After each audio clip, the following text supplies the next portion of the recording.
jahawareer siyaasadeed oo ka abuurmay shirkii dhawaan golaha iskaashiga maamul goboleedyada ugu soo dhamaaday magaalada Kismaayo. Qodobada shirkaasi ka soo baxay waxa ugu waaweynaa in maamul goboleedyadu ay xiriirka u jiraan dawladda federaalka ah.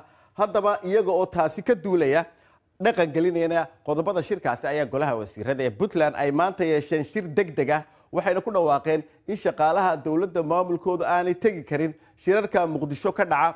Madaxweynaha Jubaland Axmed Madoobe ayaa isaguna qaadacay inuu ka qayb galo shirka wada tashiga ammaanka oo loo qorsheynayo inuu bishan ka dhaco magaalada Muqdisho. Heerka uu marayo baaxadda khilaafka u dhaxeeya waxay u eg tahay inay imika dhaaftay nidaam oo ay noqotay mid shakhsiyadeed.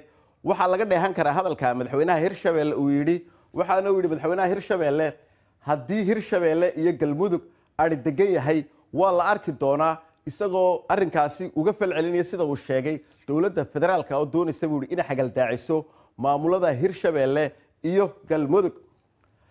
ugu dambeyntiina goor dhaweed xildhibaano ka tirsan golaha baarlamaanka Galmudug ayaa mooshin xilka qaadis ah ka gudbiyay gudoomiyaha golahooda oo shalay ka qayb galay furitaanka baarlamaanka Soomaaliya. Haddaba muxuu salka ku hayaa jahawareerkan siyaasadeed ee dalka saameynta arrintaasi ay yeelan karto ayaan goor dhaweed wax ka weydiiyay Cabdisalaan Guuleed oo khabiir arrimaha siyaasadda iyo amniga ka hadla. amaraysa federaalka Soomaaliya wax qoran iyo wax la qiyaasayo iyo wax dadka maskaxdooda ku jira inta in lagu wada shaqeeyo laakiin waxa soo dhan waxay ka koobmaan isfaham iyo wada shaqeyn iyo isku kalsooni ka dhaxeeya awoodaha wadanka maamula.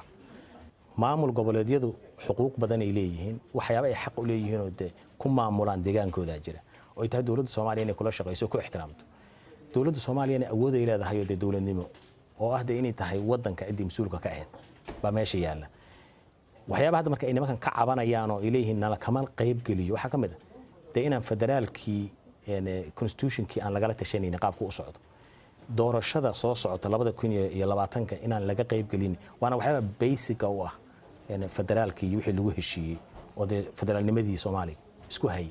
maamul goboleedyadu waxyaabaha ay ahayd inay sameeyaan oo aysan sameeynin waa jiraan oo waxay ahayd inay laftoodu ka shaqeeyaan sidii ay magaalooyinka caasimadda u ah u qoran ay u tagi lahaayeen sidii ammaanka u sugi lahaayeen oo xaqiijin lahaayeen waxyaabihii loo doortay oo qaarkood laga yaabo inay waqti dheer xukunka hayeen oo kaba dhacayaba hadda.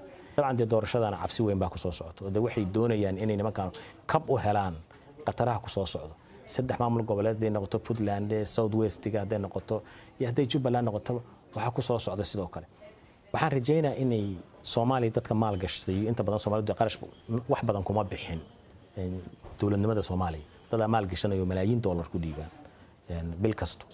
waxaan rajaynayaa maalmaha soo socda inay wada hadal isugu yimaado dal soo dhex galo laakiin sidoo saameyn u yeelan doona ma og ama wixii lagu heshiiyay u suurta gali doonaan ma og.